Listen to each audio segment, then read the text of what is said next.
Next up was Randy Orton versus Roman Reigns, and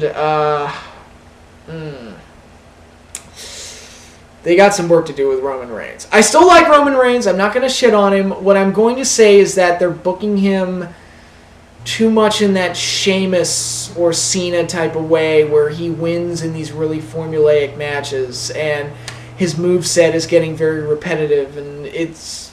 the fans are going to turn on him, and sure enough, they kind of did a little bit in this match. You could kind of hear fans not going along with Roman Reigns.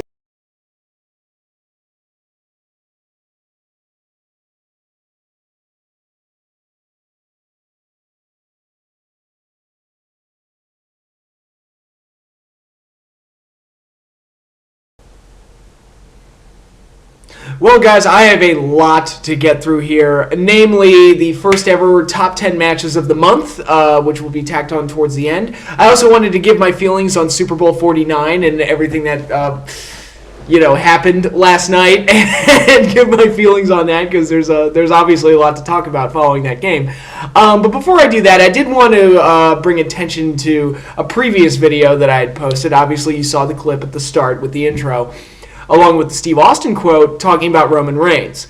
And obviously we're 8 days removed from the Royal Rumble. I'm filming this before Raw and before the Austin podcast with Triple H, both of which are going to be very interesting, just to see how they follow up on the Royal Rumble and see what happens now, given the negative reaction that Roman Reigns got. But I just wanted to bring attention to several things about Roman. I thought the Austin quote that he said in his podcast with Wade Keller, where he said that he feels that Roman is not ready yet. And one thing that Austin said that really made sense to me was that since the Shield broke up, you're really seeing a lot of the holes in Roman Reigns and the way he works his matches. Because in the Shield, he was the hot tag guy. So he would get the hot tag, come in like a house of fire, and then just kick ass and do all these cool moves.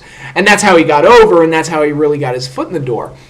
But now that he doesn't have Dean or Seth to do the selling, you're really seeing that weakness in his matches where he's really having to fill those gaps himself, and he can't really do it. And that's really part of the problem. And I posted that clip from my SummerSlam review last year, not to make myself look like a fortune teller or, a genius or anything like that, but just to say, these are problems with Roman Reigns that I noticed a long time ago, and I was seeing it. I saw this coming, and again, it's not because I'm brilliant or anything. I'm just observant, and I could just see the writing on the wall. And the negative reaction that Roman got at the Royal Rumble, which also came at the expense of Daniel Bryan, and was the fan reaction that Roman got at the Royal Rumble was also like a residual effect of Daniel Bryan's elimination. But there was also this impending doom that we just knew that Roman was going to win once Daniel Bryan was out of the picture. And we all knew Roman was going to win before Daniel Bryan came back, and Daniel Bryan was kind of this wild card that got thrown in, and it ultimately didn't mean much. But, Roman's a guy that, again, everybody says that he has a great look, has some charisma. There's something there. There's something to play with there, but there is something to grow and develop there. But whatever it is, he's just not there yet. And I think a lot of fans recognize that because once he broke away from the Shield, and you saw that his matches were very limited, and that he's still working his matches a lot like a hot tag guy. If I can use a TNA example, it reminds me of Hernandez, because Hernandez was kind of the same way, where he looked great in LAX, but once you took him away from Homicide, you kind of saw, oh, he's just a hot tag guy. That's all he is. He can't really do it on his own. And it's looking like Roman is that same thing, where I said back at SummerSlam time when he had that match with Orton, it's like maybe it's time to kind of scale back with Roman a little bit, take the foot off the pedal a little bit, and kind of rework him and push him in a new direction, and not throw him off the mountain completely, but find something that works and try to develop his weaknesses and find way, or develop his strengths a little bit more and hide his weaknesses a little bit better and turn him into something that's going to be more main event worthy, because this isn't going to work. And it doesn't help that he's the only one left in the Shield. He's the only member from the Shield that still dresses like he did in the Shield, and has the same entrance and same theme song. So it's almost like he hasn't evolved past that point. Dean Ambrose has. Seth Rollins has, and they're both great. Dean Ambrose has actually taken weak material and still stayed over because he's really good at what he does. Seth has even managed to do that from time to time, but Roman is just kind of... He just doesn't have it yet, or if he's ever going to have it, I don't know, but he just hasn't been able to kind of make things work for him, and actually his promos have gotten worse as time has gone on. I remember when he first became a singles guy, he had some of those early promos where he said things like, yeah, you damn right Cena sucks when Roman Reigns is in the house, or that backstage bit he did with Sheamus where he said, oh, there's 3 of them and 2 of us, they need more guys. Just cool things like that, but he doesn't talk like that anymore. He's turning into John Cena, which is kind of the problem. Which is kind of the WWE's new way of making stars, where it's like instead of letting the fans pick the stars or organically growing guys, they just kind of pick their favorites and then just shove them down your throats whether you like it or not. And that character they shove down your throat might start off cool, but then he becomes uncool because it's clear that they want him, or the things that made him cool initially, they take away from him, kind of like John Cena. Or Sheamus. Sheamus is another one where they do that a lot. And so, yeah, it's basically the whole point of this is this problem with Roman Reigns. Also, I mean, him winning Superstar of the Year. I mean, we all question the legitimacy of that. And I think more and more we're seeing it's like that was bullshit. Whatever it was that they pulled, it wasn't. There's no way that was completely 100% legitimate. There's no way that the fans voted him in as Superstar of the Year over Daniel Bryan, who admittedly I admit shouldn't have won it either because he was gone for most of the year. There's no way he got it over him. There's no way he got it over Dean Ambrose. There's no way he got it over even Cena, I would say, because Roman went through that period where he was gone for a few months, and it's like there's no way. This just isn't adding up. He's just not. I just don't understand it. It just didn't make any sense then. But basically the point of this video was to point out that what you're seeing now with Roman Reigns, and again, it'll be interesting to see how they follow it up on Raw, but what you're seeing now is kind of a residual effect of something that's been brewing for months. This is not just some overnight thing that happened at the Royal Rumble. This has been coming on for a while, and I saw signs of it months and months ago back at SummerSlam, and there were people that saw it coming before I did. So... again, I'm not trying to make myself sound smart here by calling it, but I'm just saying it's just amazing to me that people like me of average intelligence with no creativity at all whatsoever is able to point out something that's coming, and the WWE either through their stubbornness refuse to change because of it, or they just are completely ignorant and don't see it coming at all. I'm not sure which, but in any case, the road to WrestleMania is going to be very interesting, and not necessarily in a good way, depending on what happens at WrestleMania. I mean, if they honestly go with Roman versus Lesnar as their main event, I think it's going to be a disaster. Their new top babyface is going to get booed out of the building. I can tell you right now that that's what's going to happen, and it's not going to be a good first start for Roman. But anyway, that's all I have on that subject. Let's move on to other things. And as promised from my previous video, I'm going to start listing my top 10 favorite matches of the month. Like I said, at the start of every month, I'm going to list my 10 favorite matches from the previous month. So, because February is now started, it is now time to list my 10 favorite matches from January. And I watched a lot of wrestling last month, from Lucha Underground to TNA to NXT to Ring of Honor even a little bit. Not much, but I did watch a little bit. To New Japan, the Wrestle Kingdom show, watched the Royal Rumble, I watched Raw for God knows what reason, but I had a lot of matches to choose from, and I think I had it down to about 13 matches, and I had to narrow it down from there. So maybe I should start listing the runner-ups too, but I didn't do that this month. But how this is going to work, I'm going to list my 10 favorite matches starting from number 10 and working my way up to 1. And I'm going to give a brief description, or I'll try to keep it brief. I know I have a tendency to ramble, but I'm going to give brief descriptions on why I liked each match. So, let's get started. Number 10, Kazushi Sakuraba versus Minoru Suzuki in the UWFI rules match, meaning that the winner is the one who either wins by submission or by knockout. This match happened at Wrestle Kingdom 9. This was just a really cool match, and I wasn't really sure what to expect from it. I know watching American wrestling, whenever you see them trying to mimic MMA or shoot fighting, it typically doesn't work out too well, and it looks kind of phony and staged, and the fans don't react to it too well. I remember AJ Styles and Frank Trigg, the match they had. It just usually doesn't go over very well. And you also have situations like the Brawl for All and that Butterbean match from WrestleMania 15 where Bart Gunn looked completely out of his element. And all the whole Brawl for All tournament, quite honestly. But here in Japan, I think there's more of a natural crossing over of styles between the two, and obviously both Suzuki and Sakuraba have an MMA background, so they were able to blend the two pretty well, give it that pro wrestling flair, but at the same time make it look really realistic and make it look really good. And it was just a really cool match, and I thought Suzuki came off looking like a complete psychopath. He looked like a legit crazy person the entire time, and I just enjoyed watching it.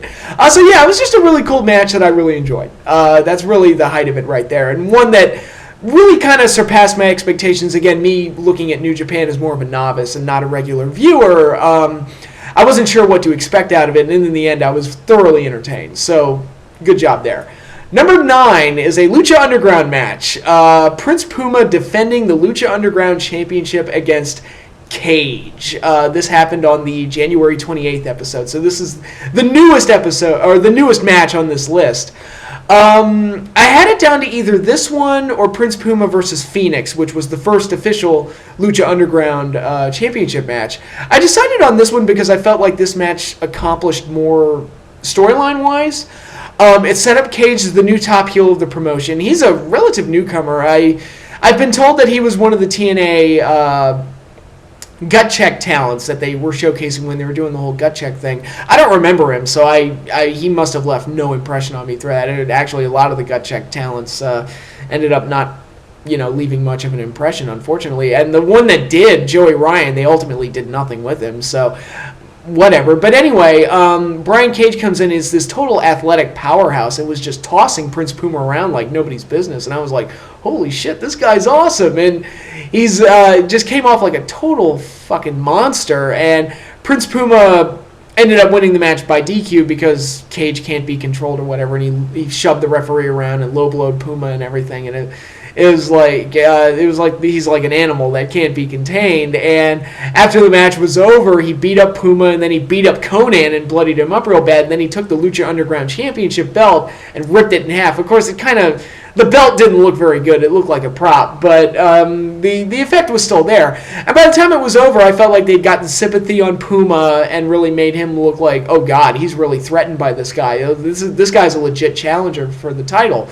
And Cage came off looking like a complete beast and is totally the top heel of the promotion. Very similar to what Kevin Owens did right after our Evolution, where he beat up Sami Zayn following the title match. It was very similar to that, where it's like, oh God, Sami Zayn's the champion, but he's got this guy to contend with later on. So hopefully they're able to build this up and make it into a really big match down the road, because Lucha Underground, they kind of stumbled a little bit with some of their payoffs in recent episodes, like Chavo Guerrero and Blue Demon. That was supposed to be a big feud, and it ended in an interview segment, apparently, and that was the end of the feud, which to me is like, okay, I mean, can't they have a match? Wouldn't that be the way to go?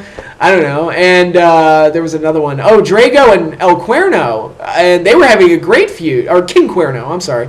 They were having a great feud, but then they kind of ended it on that last man standing match that was a little weak sauce and not a very good climax. So hopefully this feud builds up to something really good. And they're also doing a few other things. They've set up some pretty interesting things. So hopefully that all pans out and they're able to get over those humps. But I'm really excited for a Prince Puma and Cage rematch. I thought this match was very, very good. Perfect David versus Goliath type of match. And all the characters came off stronger as a result. So just good booking all around. Number 8, a TNA match, the Wolves versus the Hardys for the number 1 contendership to the tag team titles. This was from the January 16th episode, I believe, the second episode on Destination America. It was just a very good tag match. Obviously, the standout spot was Jeff Hardy walking across the top rope to do the over-the-top rope dive onto the Wolves, and that was just a really cool visual. But, say what you will about TNA's booking. Lord knows I've said plenty, and there's plenty to criticize, but at the same time, this was a very good tag team match and a very good, just great tag team action. And the Wolves and the Hardys, turns out you put them together, they can do pretty well. Obviously, the series of matches that those two teams had with Team 3D last year, it was the best thing TNA had done all year. It was the only thing they did that got any kind of attention, in a positive way anyway. And, they continued right along here. I thought the Wolves and the Hardys just had a really good tag match, and I was really impressed with it. It's the best match TNA's put on since they've been on Destination America. So I'll heap that level of praise on it. Number 7, Sami Zayn defending the NXT title against Adrian Neville on the first Wednesday night NXT. I believe that happened on January 14th. Rematch from their R-Evolution match. It was nowhere near as classic as the R-Evolution match. You can't top that.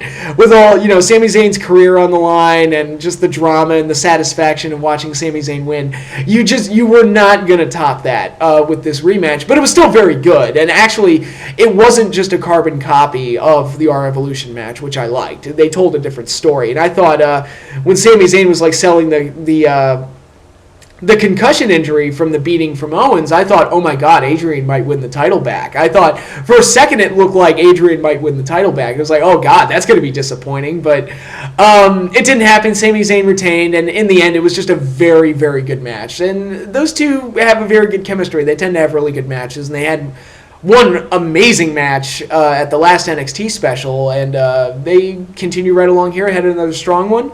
Again, I'm looking forward to the next NXT special with Sami Zayn versus Kevin Owens, which has now been made for the title, and we're going to get the tournament finals as well to determine the number one contender. So I think we're going to get two very strong matches out of that. So I'm looking forward to that special, definitely. And then number 6 on my list is another Lucha Underground match. It was actually the big match from their first show of 2015, the January 7th show. Excuse me. The Aztec Warfare match to crown the first ever Lucha Underground champion, which basically the Aztec Warfare match is the Royal Rumble, only instead of throwing them over the top rope and out of the ring to eliminate them, all the eliminations come through pinfall and submission. And as it turned out, this match was actually a better Royal Rumble than the actual Royal Rumble match, which I shouldn't have to elaborate on for those of you who saw the Royal Rumble. It was a very exciting match, very cool, it was just fun and exciting all throughout, and certain characters came off looking strong as a result. You had Mil Muertes looking like a monster as it took both Puma and Johnny Mundo to eliminate him. Prince Puma looked very good in there. Phoenix looked very good starting off at number 1 and going all the way to the end.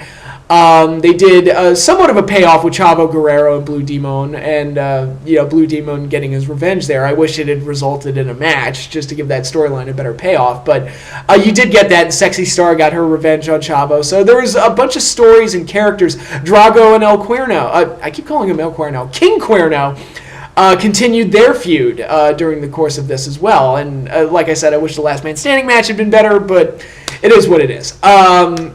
They were very conscious about storylines and characters in addition to this overarching thing of who's going to be the first ever Lucha Underground champion. And it turned out to be a very exciting match and very well done and very good. It ended with another outstanding showing between Johnny Mundo and Prince Puma, with Prince Puma winning the title. And I think that was actually a very good move. I think he's a good marketable guy, and I think his link to Conan makes for a nice character thing to play with down the road, where he's eventually going to have to break from his puppet master or something. And right now he's positioned as the top face in the company. So I think that's a good way to go. And I think it was a very nice match to put him over. And it was just very exciting and very good.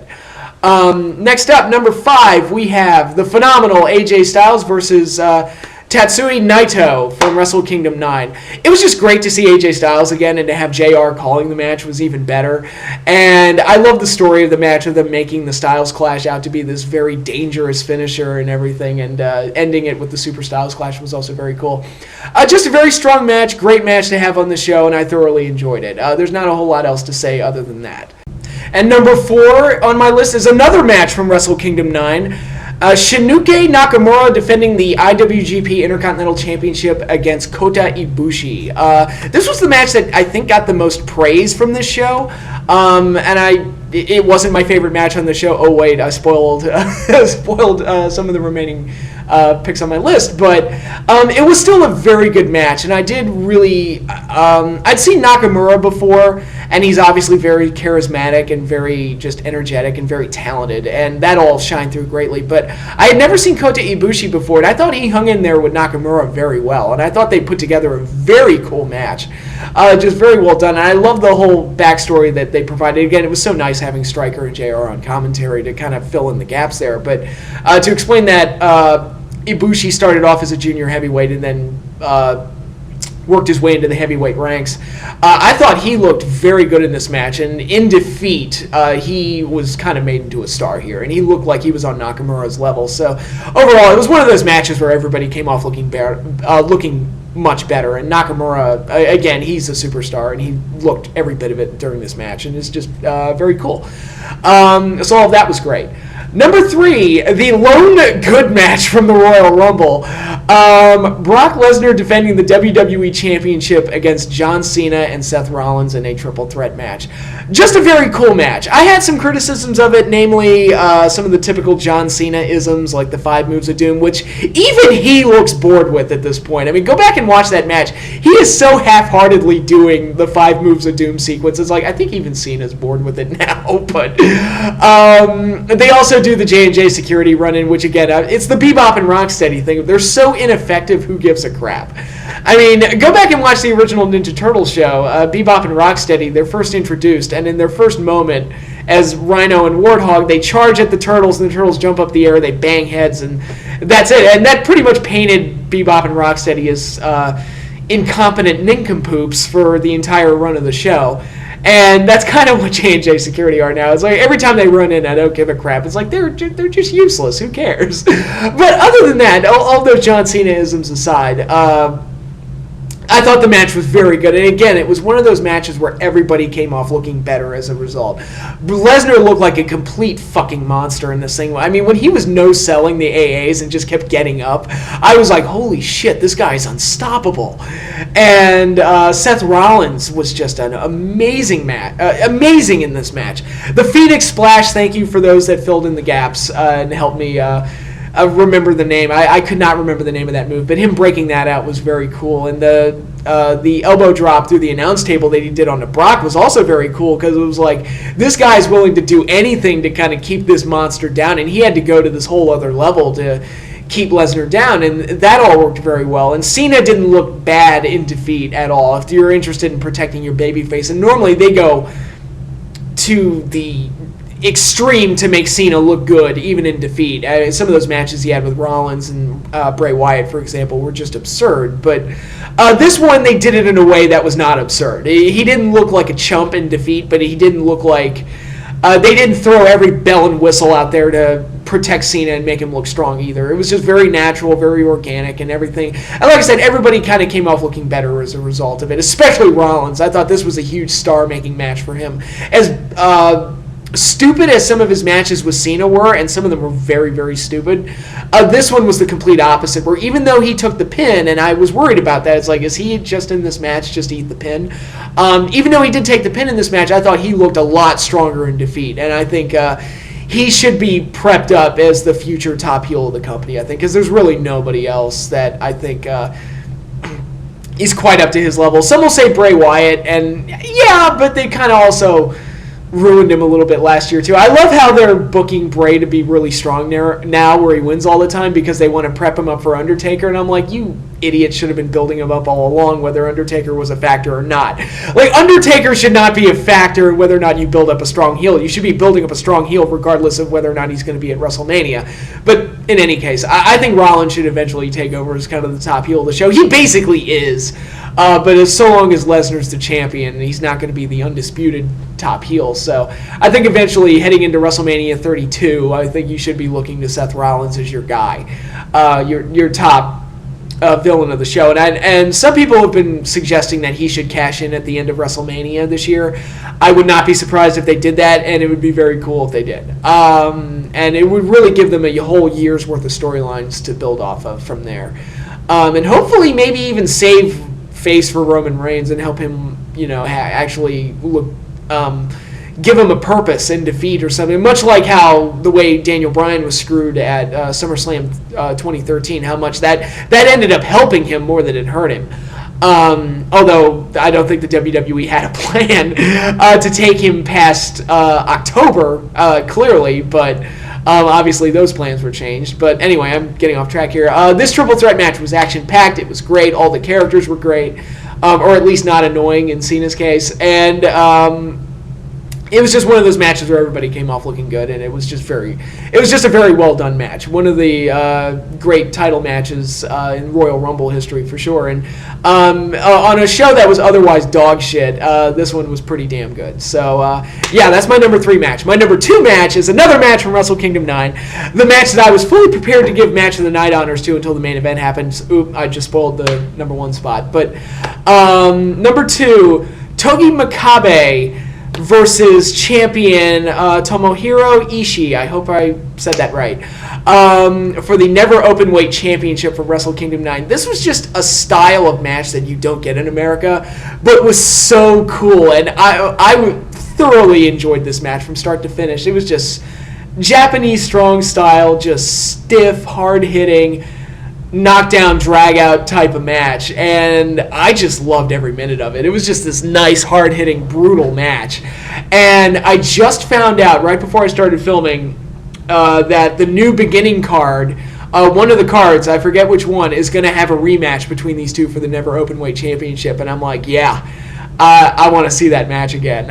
So it was just a really cool style of match that you don't get here in America. So I just thoroughly enjoyed seeing it. It's one of the things that sets New Japan apart, and as they're trying to break into the American market and the English-speaking markets, I think it's good to market matches like that. It's like, look, this is what we offer that WWE clearly doesn't, and TNA does not, and no other American promotion does. This is what we offer on a grand stage, on a WrestleMania-sized stage. We offer matches like this, and it was cool, and I really liked it, and it was awesome, and I want to see more of it. So here's hoping. But my number 1 match of the month of January 2015 goes to the main event from Wrestle Kingdom 9.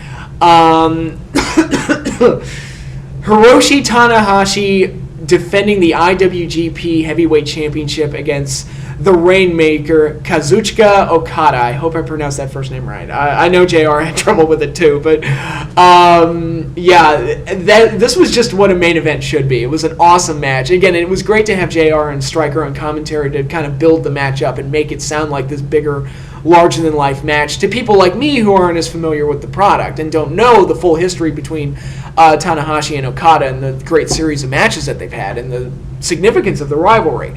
And this match happened, and it was just an amazing match. To the false finishes that they were able to hit, to the length of the match. I mean, it was just this ongoing match that just kept building and building and building and building, and just kept getting more and more exciting as it went along. To like those key spots like the drop kick and Tanahashi kicking out of the Rainmaker and all the different ways that Tanahashi did the high fly flow. It was just a very creative, very awesome, very action-packed match that I did not know who was going to win. I kind of, if I were going to pick, I probably would have put the belt on Okada, because it just felt like, again, if you're breaking into the more English-speaking markets and the American markets, it just felt like the younger, kind of hipper guy. You thought that they would have gone with him instead, but Tanahashi is still very good, obviously, and it was just a great, awesome, big level main event match that completely delivered in every way, considering that this is Global Force's first presentation of a New Japan pay-per-view, and it really just hit it out of the park. And it makes me wish that Global Force is going to keep doing things like this and keep promoting shows like this. And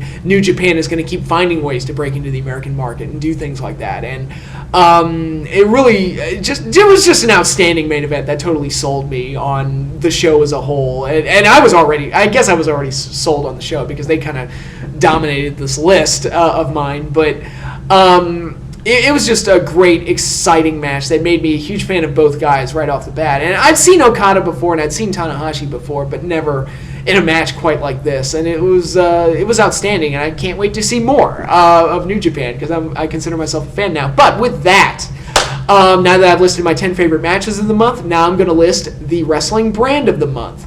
Which wrestling show was the best overall? Now, I know it looks like I'm going to say New Japan because they dominated the top 10 list, but like I said, that doesn't necessarily play into what was the best wrestling brand of the month, because there are other factors to look into, like storylines and how good the weekly shows are, and how strong the characters are heading into those directions, and am I excited with the show as a whole? It's not just about how good the matches are, but can they build up to those matches and other things like that? Or what else is the company doing to get their name out there to make themselves strong?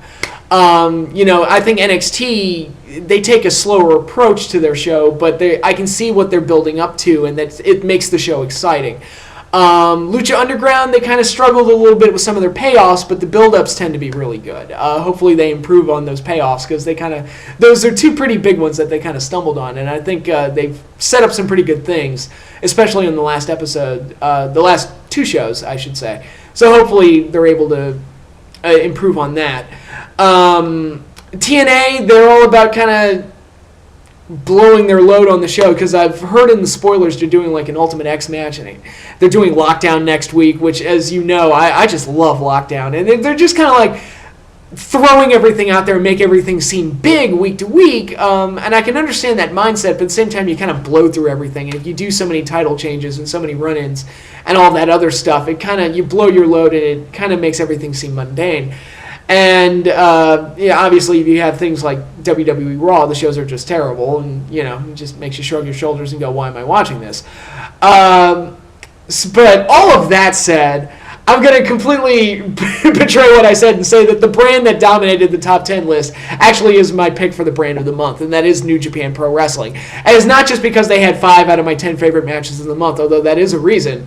It's on the strength of the Wrestle Kingdom 9 show as a whole. It's the fact that they've got the show on Access Television. They've opened up New Japan World, which hopefully has an English-speaking version soon, because once they do, I will definitely subscribe to it. Definitely pick up more of their content there. To the partnership with Global Force and getting JR to be on to do commentary for the Wrestle Kingdom 9 show over here in America. All the things that they're doing to promote themselves to an American audience and break into those English-speaking markets, I think that's all very good. And I think they came out this month looking like the most exciting brand. And I look forward to seeing what they do in the future. I think there is potential to really get their name out there in America. And like I said, that Wrestle Kingdom 9 show was very good. The show on Access, I hope they eventually break into doing new content instead of just replaying old matches. And it's great. I got to see Tanahashi and Okada, 2 of their older matches, which is great. But I want to see developing storylines and new where they're going to go in the future. That's what I want to see. Not always go back to the past. And I get that they want to familiarize people with the product and get their name out there and everything, and that's all very good. But and again, I hope New Japan World eventually does get an English-speaking version, because I'll pick that up in a heartbeat once they do.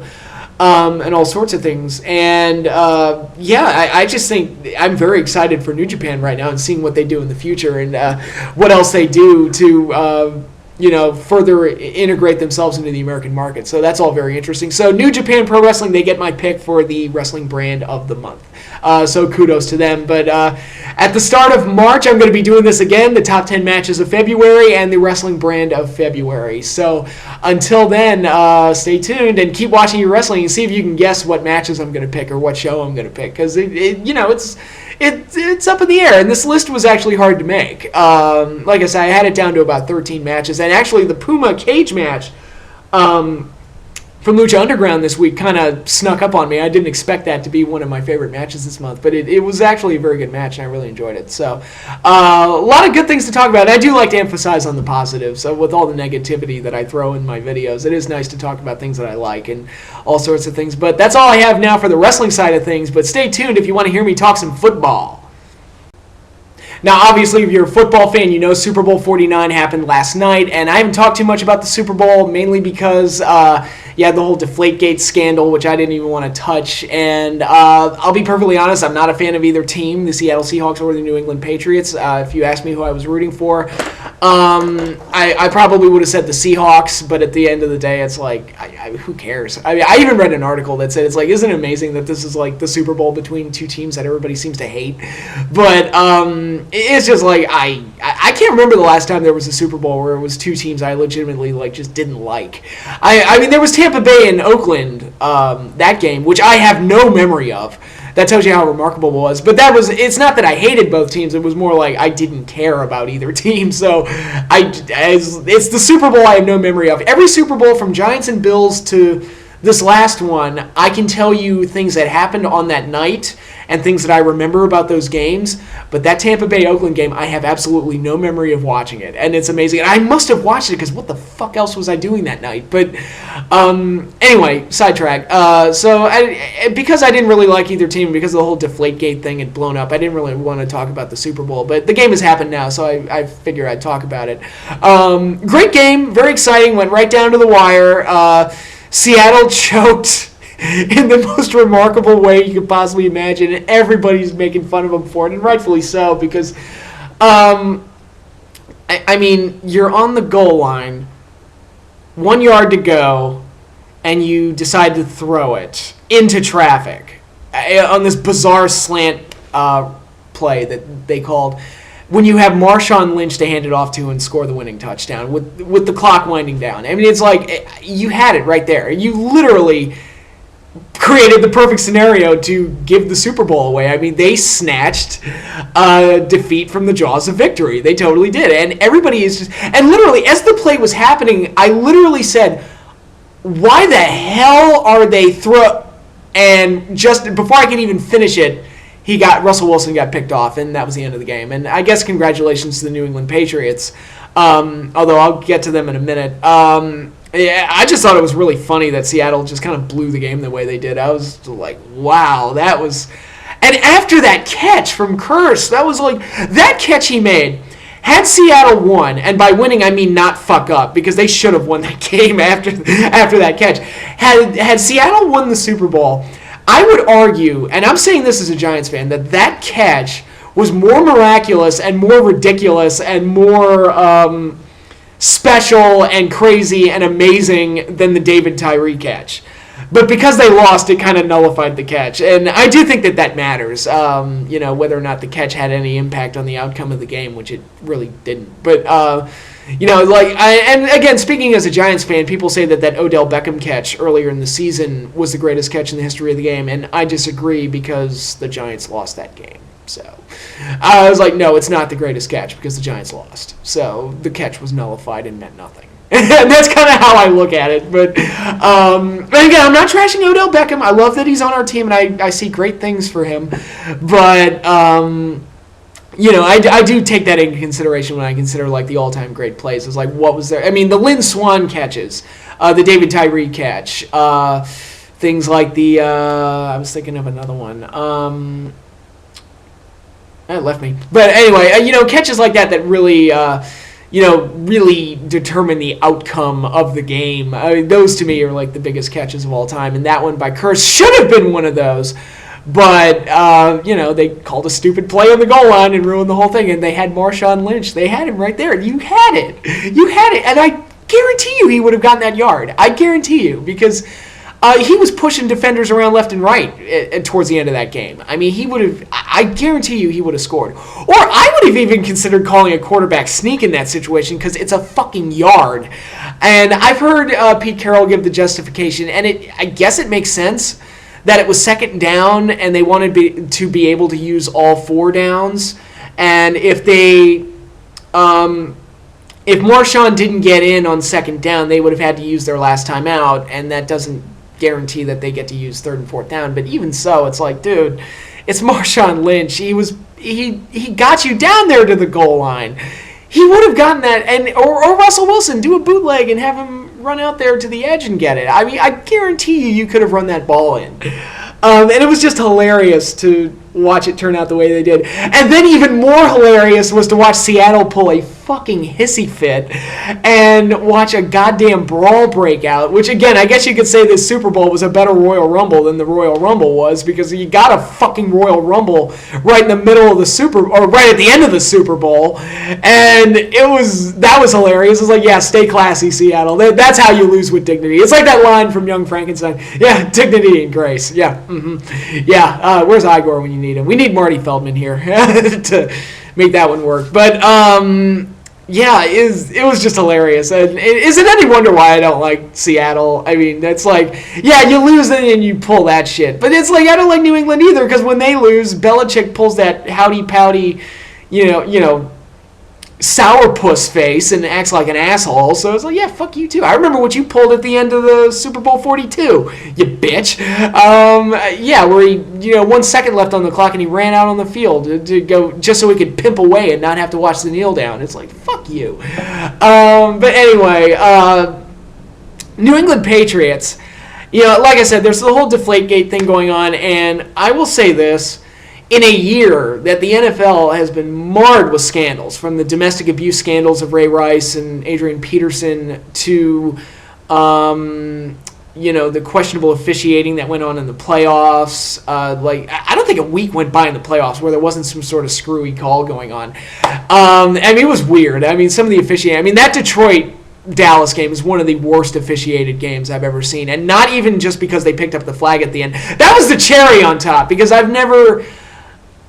Okay, if they had missed the call and not called pass interference, that would have been a lot less screwy than them taking as long as they did to pick the flag up. That was what threw me. It's like, I've never seen it take that long to pick a flag up, because normally it's pretty instantaneous, and it took a long time for them to pick up that flag, and that was what was baffling. And it was like, what took them so long? It was weird. But and then Dallas, they had their own special call next week, which was that a catch? Was it not a catch? I would have ruled it a catch, but but then again, there is a precedence for that call, the Megatron rule. So it's like, I don't know, but it seemed like a week didn't go by where there wasn't some kind of screwy officiating going on. To the racial issues going on with the Washington Redskins, which I'm not even going to touch that. I'm not even going to throw my 2 cents into that one. But, this has been a year, not a good year for the NFL. Their image has been tarnished through a lot of scandals and all sorts of other screwy things going on. It would really hurt them if in this Deflategate controversy it turns out that there's something to it and the Super Bowl champions get punished for cheating. And because obviously if it turns out that Brady knew something or Belichick knew something or anything, and it seems like controversy always follows those guys around, and they're just fishy. Even going back to the tuck rule, which I know it was a rule, but I look at that play, I've watched that play a million times, and I'm just like, that's a fumble. I'm sorry, he had both hands on the ball. It's a fucking fumble. I don't care what anybody says. If I were a Raiders fan, I'd have broken every piece of furniture in my room. I remember watching that game and just thinking, if I were a Raiders fan, every piece of furniture in this house would be broken right now because I'd be furious. But not really, because I'm not that crazy. But I would have been a lot more pissed off than I was. But that was just really fishy. And it was the year after 9/11. I hate to be like a conspiracy guy, but it's like, did the NFL want the Patriots to win the Super Bowl after 9/11? I don't know. It's one of those fishy things. It's one of those weird things. I don't know. And then you had the whole Spygate thing break out, and then this breaks out, and they were accused of videotaping the Rams walkthrough practices before their first Super Bowl. It's just a bunch of just shit seems to follow them around, and it's really weird. It's just really weird. And if it turns out there's anything to this, the whole them deflating balls to give themselves an unfair advantage, to me it's like, really, guys, really, you need to cheat. You have Tom Brady, who's a very talented quarterback, one of the greatest of all time, if not the greatest. You've got a brilliant coaching staff. You have a generally talented team around you. You play in a shitball division where you're clearly the best team. God fucking damn it. Give me a division where I'm sharing time with the Jets, the Dolphins, and the Bills. I would be happy with that, especially the Bills, because God hates them, for God God knows what reason. He fucking hates them. They're just the unluckiest bastards on the planet. But, I mean, you play in a shitball division where you are clearly the top of the league of that division. Why the fuck do you need to cheat? It's just baffling to me. Like, if it turns out that there's anything really to this, it would just floor me. It's like, why the fuck do you need to cheat? It's just, I don't get it. I don't get it. But if it turns out that there's anything to this investigation or anything, I mean, that's really going to make the NFL look worse that their Super Bowl champions get branded as cheaters. It's like, oh boy. And in the minds of a lot of people, they already are cheaters because a lot of people haven't gotten over Spygate. In a way, I can't blame them because it's like, why the fuck do you need to fucking do that shit? Misinterpret the rules, to quote South Park. But in any case, it is what it is. And, you know, Brady got his 4th ring and whatever. I don't really care. But yeah, those are my thoughts on the Super Bowl. Great game, but unfortunately it was between two teams that I can't stand, and I was happy to see Seattle get humiliated and them to act like babies in defeat, but at the same time I wasn't happy to see Brady and Belichick win either. And you know, it is what it is. So I really didn't have a winner in that no matter what happened. But that is all I have for now. That's all the football talk I've got anyway. That's the end of this video. So I will see you all later. I'm going to try and actually get more videos out there because in my new apartment, I'm actually closer to the office, which means that my commute is a lot shorter, which gives me more time to work on these things. So maybe I can get back to having 2 videos per week. And I can't promise anything, but here's hoping. And also, my Godzilla reviews. I promised I was going to post that all as one gigantic video.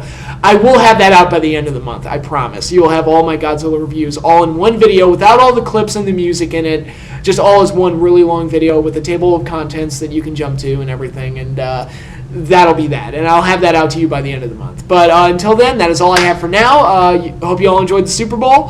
Hope you all continue to enjoy wrestling. Hopefully Raw's not too bad tonight. I'm definitely looking forward to the Stone Cold and Triple H podcast. I think that's going to be very, very interesting. I want to see what happens there. And I'll probably have a video later in the week talking about it. So until then, you all have a good night, have a good week, and I will see you all later.